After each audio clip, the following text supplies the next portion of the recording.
Dr. I'll do Kavita, that. please let us know Sure, sure, sure. what's as a regulator. I know it's a very tough question to you to answer, that we are day in and day out confronting all these things. What are the regulatory mechanisms that are there to prevent unhealthy substitutions, repeated reuse of oils, and then to ensure that healthier options are default choices for Indian consumers?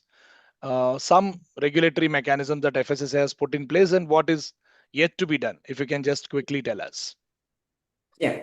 Uh, Thank you, Dr. Subara, for the wonderful question and for the forum. The core mandate of FSSA is to make science-based standards for the article of food and to regulate the entire supply chain to ensure that the end consumer receives a safe and wholesome food.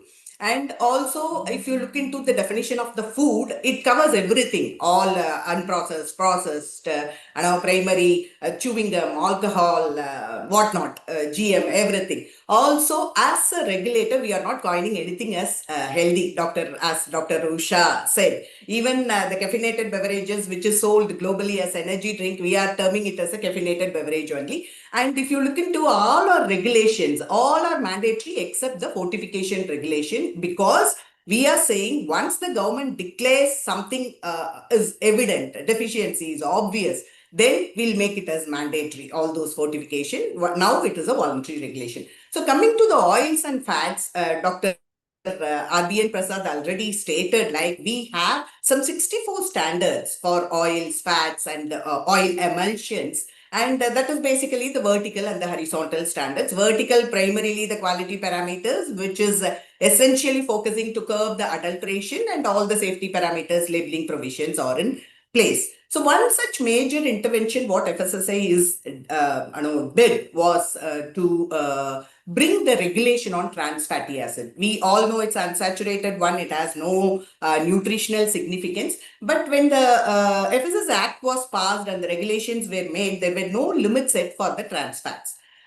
So the authority started a national consultation with NIN in 2010 and brought the limit of trans fatty acid to 10% in 2013. And gradually we brought it down to 5% in the food commodities, which is containing oil and then oils, fats, vanaspati, etc.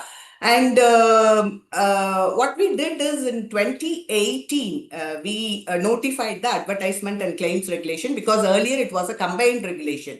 We had the labeling, advertisement, and claims as a single regulation. Then later we brought a separate regulation, wherein we have given a provision for the FBO to make the trans fat free claim. If the product is containing 0.2 gram of trans fat per 100 gram or 100 ml, then they can make a claim. They can display in the bakeries and restaurants, but it is a voluntary initiative. Simultaneously, in 2018, WHO also came up with a replace, with the intention to eliminate the trans fatty acid or to replace it with a healthier option, from the global supply chain. What the authority did is, we conducted a surveillance, because measuring compliance in the market, what is the regulatory impact is an ongoing task of the authority. And we cannot straight away penalize. We have to, surveillance is an aspect, we give the improvement, we will not go with the penalization. So we started that surveillance in 2021, wherein we could analyze only 2 isomers, because lack of CRM, laboratories were not trained. So that also showed a fair this thing. So we could, that time in 2021, 3% was the limit. And we consulted WHO, we took their guidance, and we also consulted several countries who are adopting the WHO principle. We got to know some 30 plus isomers are there. But even we took the expert advice from Dr. Prasad, and India-centric, we are focusing only on 11 isomers. So Okay. we could carry out the PT, everything. And we once again conducted a pan-India surveillance involving the packed and the loose commodities. Some 11,000 samples were analyzed. All categories: frozen, fried, sweets, confectionery, bakery. So we could see better results, because as per the health expert, 1% can come from trans fatty acid, which is equivalent to 2.2 gram per day.